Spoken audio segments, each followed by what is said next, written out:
हाल ही में ये खबर खूब चर्चा में रही कि नेपाल ने भारत से आम के आयात पर बैन लगा दिया है और इसका कारण भारतीय आम में मानक से ऊपर कार्बोफ्यूरॉन और साइपरमेथ्रिन जैसे कीटनाशकों के अंश मिलने को नेपाल की ओर से बताया गया। ये खबर खूब चर्चा में रही और इसको लेकर खूब प्रतिक्रियाएं भी सोशल मीडिया पर सामने आई, लेकिन अब भारत सरकार ने इस मामले को लेकर बयान दिया है। दरअसल केंद्र सरकार ने नेपाल द्वारा भारतीय आम के आयात पर बैन लगाए जाने की खबर को सिरे से खारिज कर दिया है। ताजा मामले पर कृषि एवं किसान कल्याण मंत्रालय ने स्पष्ट किया है कि नेपाल द्वारा भारतीय आमों के आयात पर किसी भी तरह की रोक नहीं लगाई गई है और निर्धारित फाइटोसैनिटरी शर्तों को पूरा करने पर निर्यात और आयात प्रक्रिया सामान्य रूप से जारी है। साथ ही कहा गया है कि नई आयात शर्तों को लेकर भारत ने अपनी चिंताओं को भी नेपाल के समक्ष उठाया है। बता दें कि भारत ने नेपाल के सामने बिना परामर्श के नई फाइटोसैनिटरी शर्तें लागू किए जाने को लेकर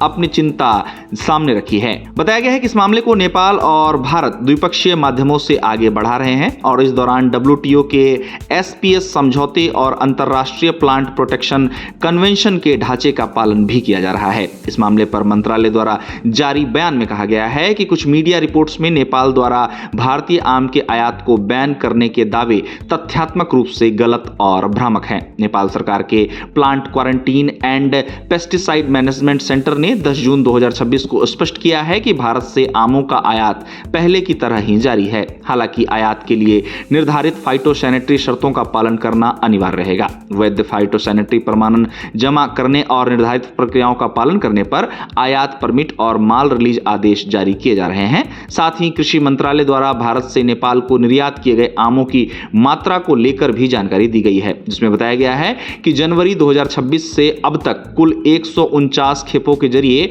2005 मीट्रिक टन आम नेपाल भेजे जा चुके हैं। बताया गया है कि केवल जून 2026 में ही अब तक 18 खेपों के माध्यम से 266 मीट्रिक टन आम का निर्यात किया गया है। आपको बता दें कि पड़ोसी देश नेपाल में हाल ही में सत्ता परिवर्तन हुआ है। नेपाल द्वारा हाल ही में आयात से जुड़ी शर्तों में बदलाव किया गया है। इसी बीच भारत सरकार की ओर से कहा गया है कि निर्यात बिना बाधा के आगे बढ़ता रहे, इसको लेकर जरूरी कदम उठाए जा रहे हैं। गौरतलब है कि भारत दुनिया का सबसे बड़ा आम उत्पादक देश है। दुनिया के कुल आम उत्पादन का 45% हिस्सा केवल भारत से आता है। अब जहां तक नेपाल की बात है तो भारत द्वारा लंबे समय से आम का निर्यात पड़ोसी देश नेपाल को किया जा रहा है। भारत में आम की 1500 से अधिक किस्में उगाई जाती हैं। बावजूद इसके भारत से कुल आम उत्पादन का 1% से भी कम हिस्सा निर्यात हो पाता है। विशेषज्ञ इसको लेकर कहते हैं कि भारत से इतनी कम मात्रा में आम का निर्यात होने का कारण आम की खेती अनियोजित तरीके से किया जाना है, जिसमें भारतीय आम